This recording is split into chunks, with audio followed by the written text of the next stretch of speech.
ಸಚಿವರುಗಳು ಸೂಟ್ಕೇಸ್ ಸಹಿತ ಬಂದು ಮತ್ತು ಅವ್ರೇನು ಕಾಗದ ಇಟ್ಕೊಂಡು ಇಡ್ತಾರೆ, ಅವ್ರೇನು ಮಾಡ್ತಾರೆ. ಅರೆ ನಮ್ಮ ಸೀಟ್ ಅದು, ಅದನ್ನ ಉಳಿಸ್ಕೊಳ್ಳಿಕ್ಕೆ ಪ್ರಯತ್ನ ಮಾಡ್ತೀವಿ. ನಮ್ಮದೇ BJP ಸೀಟ್ ಅಲ್ಲ ಅದು. ಸಿಎಂ ಮತ್ತೆ ಮತ್ತೆ ಹೇಳ್ತದೆ ನಾನೇ 2 ವರ್ಷ ಕಂಪ್ಲೀಟ್ ಆಗಿರ್ತೀನಿ ಅಂತ ಹೇಳಿ. ಹೇಳಿದಾರಲ್ಲ, ಮತ್ತೆ ಹೇಳಿದ ಮ್ಯಾಗ ನಾವೇನು ಹೇಳೋದು? ಅವ್ರು ಹೇಳಿದ ಮ್ಯಾಗ ನಾವು ಹೇಳೋದು ಅವಶ್ಯಕತೆ ಇಲ್ಲ. ಕಾಯ್ತಾ ಇದ್ದಲ್ಲ ಸರ್, ನಾವು ಕಾಯ್ತಾ ಇದ್ದೀವಿ. ಶಿವಮೊಗ್ಗಕ್ಕೆ ಆಗಮಿಸಿದ್ದ ಲೋಕೋಪಯೋಗಿ ಸಚಿವ ಸತೀಶ್ ಜಾರಕಿಹೊಳಿ ಮಾಧ್ಯಮದೊಂದಿಗೆ ಮಾತನಾಡಿ, ಸಚಿವರುಗಳು ಸೂಟ್ಕೇಸ್ ಹಿಡ್ಕೊಂಡು ಓಡಾಡ್ತಿದ್ದಾರೆ ಎಂಬ ಬಿಜೆಪಿ ರಾಜ್ಯಾಧ್ಯಕ್ಷ ವಿಜೇಂದ್ರ ಹೇಳಿಕೆಗೆ ಟಾಂಗ್ ನೀಡಿದರು. ಹೌದು, ನಾವು ಸೂಟ್ಕೇಸ್ ಹಿಡ್ಕೊಂಡು ಓಡಾಡ್ತೀವಿ, ಅವರೇನು ಕಾಗದ ಹಿಡ್ಕೊಂಡು ಓಡಾಡ್ತಿದ್ದಾರೆ ಎಂದು ವ್ಯಂಗ್ಯವಾಡಿದರು. ನಮ್ಮ ಪಕ್ಷದವ್ರು ಎರಡೂ ಗೆಲ್ಲಕ್ಕೆ ಪ್ರಯತ್ನ ಮಾಡ್ತಾ ಇದ್ದೀವಿ. ಅಂತಿಮವಾಗಿ ಕಾಯಬೇಕು 4 ತಾರೀಕುವರೆಗೆ ಅಂತಿಮ ಫಲಿತಾಂಶಕ್ಕೆ. ಬಿಜೆಪಿ ಹೇಳ್ತಾರೆ ಸರ್, ಯಾವುದೇ ಕಾರಣಕ್ಕೂ ಉಪಚುನಾವಣೆಯಲ್ಲಿ ಕಾಂಗ್ರೆಸ್ ಗೆಲ್ಲಲ್ಲ, ಇಡೀ ರಾಜ್ಯಕ್ಕೆ ಗೊತ್ತಾಗಿದೆ. ಹೆಂಗೆ ಎಲ್ಲಿ ಯಾವ ಕಡೆಯಿಂದ ಸಚಿವರುಗಳು ಸೂಟ್ಕೇಸ್ ಸಹಿತ ಬಂದು ಮತ್ತು ಅವ್ರೇನು ಕಾಗದ ಇಟ್ಕೊಂಡು ಇಡ್ತಾರೆ, ಅವ್ರೇನು ಮಾಡ್ತಾರೆ. ಎಲ್ಲರೂ ಮಾಡಿದ್ರೆ ರಾಜಕೀಯ ಅದನ್ನೇ. ಹೇಳೋದು ಹೆಂಗೆ. ಸೊ ಅಂತಿಮವಾಗಿ ಜನ ಆಶೀರ್ವಾದ ಮಾಡ್ಬೇಕಷ್ಟೇ. ಕಾದು ನೋಡೋಣ. ಇನ್ನೂ 9 ತಾರೀಕು ಆದಮೇಲೆ ಮೇ 4ರವರೆಗೆ ಕಾಯೋಣ.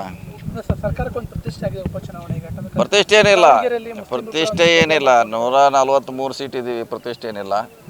ಅರೆ ನಮ್ಮ ಸೀಟ್ ಅದು, ಅದನ್ನ ಉಳಿಸ್ಕೊಳ್ಳಿಕ್ಕೆ ಪ್ರಯತ್ನ ಮಾಡ್ತೀವಿ. ನಮ್ಮದೇ BJP ಸೀಟ್ ಅಲ್ಲ ಅದು. ನಮ್ಮ ಸೀಟ್ನ ಉಳಿಸ್ಕೊಳ್ಳಿಕ್ಕೆ ನಾವು ಪ್ರಯತ್ನ ಮಾಡ್ತೀವಿ. ಅದರಲ್ಲಿ ತಪ್ಪಿಲ್ಲ. ಹೇಗಿದೆ ಸರ್ ವಾತಾವರಣ ಈಗ ನೀವು ಪ್ರಚಾರ ಮಾಡಿರೋ? ಇದೇ ನಡೀತಾ, 2 ಕಡೆ ಗೆಲ್ತೀವಿ. ಎಲ್ಲ ಕಾರ್ಯಕರ್ತರು, ಮಂತ್ರಿಗಳು, ಮುಖ್ಯಮಂತ್ರಿಗಳು, DCM ಅವರು ಉತ್ಸಾಹಿಯಾಗಿ ಕೆಲಸ ಮಾಡ್ತಿದ್ದಾರೆ. ಕೆಲವೊಂದು ಇಷ್ಟು ಈ ಅಪಸ್ವರ ಕೇಳಿಬರ್ತಿರೋ ಸರ್, ಅಲ್ಪಸಂಖ್ಯಾತರನ್ನ ಕಡೆಗಣಿಸ್ತಾರೆ. ಅದೇ ಇರೋದು ಅದು ಚುನಾವಣೆ ಬಗ್ಗೆ 10 ಜನ ಕೇಳ್ತಾರೆ, ಅಂತಿಮವಾಗಿ ಕೊಡೋದು ಒಬ್ಬರಿಗೆ. ಸೊ ಅವ್ರಿಗೆ ಮತ್ತೆ ಬೇರೆ ಸ್ಥಾನ ಮಾಡಿಕೊಡ್ಲಿಕ್ಕೆ ಪಕ್ಷ ಕಡೆ ಅವಕಾಶ ಇದೆ. ಇನ್ನು ಸಿದ್ದರಾಮಯ್ಯನವರು 2 ವರ್ಷ ನಾನೇ ಸಿಎಂ ಎಂಬ ಹೇಳಿಕೆಗೆ ಪ್ರತಿಕ್ರಿಯಿಸಿದ ಅವರು, ಅವರೇ ಹೇಳಿದ್ದಾರೆ, ಮತ್ತೆ ನಾನೇನು ಹೇಳುವುದು. DK ಶಿವಕುಮಾರ್ ಸೇರಿ 10 ಜನ ಕಾಯ್ತಾ ಇದ್ದಾರೆ, ನಾನು ಕೂಡ ಕಾಯ್ತಾ ಇದ್ದೀನಿ. ಹಾಗಂತ ಬದಲಾವಣೆ ಮಾಡೋಕ್ಕಾಗಲ್ಲ, ಅವಕಾಶಕ್ಕಾಗಿ ಕಾಯಲೇಬೇಕಷ್ಟೇ ಎಂದು ಉತ್ತರಿಸಿ ತೆರಳಿದ್ರು. ಮತ್ತೆ ಮತ್ತೆ ಹೇಳ್ತದೆ ನಾನೇ 2 ವರ್ಷ ಕಂಪ್ಲೀಟ್ ಆಗಿರ್ತೀನಿ ಅಂತ ಹೇಳಿ. ಹೇಳಿದಾರಲ್ಲ, ಮತ್ತೆ ಹೇಳಿದ ಮ್ಯಾಗ ನಾವೇನು ಹೇಳೋದು? ಅವ್ರು ಹೇಳಿದ ಮ್ಯಾಗ ನಾವು ಹೇಳೋದು ಅವಶ್ಯಕತೆ ಇಲ್ಲ. ನಾವು ಕಾಯ್ತಾ ಇದ್ದೀವಿ. ಈಗ ಲೈನಲ್ಲೇ ಒಂದು 10 ಜನ ಇದ್ದಾರೆ. DK ಶಿವಕುಮಾರ್ ಅವರು ಇದ್ದಾರೆ, ಬೇರೆಯವರು ಇದ್ದಾರೆ, ಎಲ್ಲರೂ ಇದ್ದಾರೆ. ಅಂದ ತಕ್ಷಣ ಅದು ಬದಲಾವಣೆ ಮಾಡಲಿಕ್ಕೆ ಆಗೋಲ್ಲ.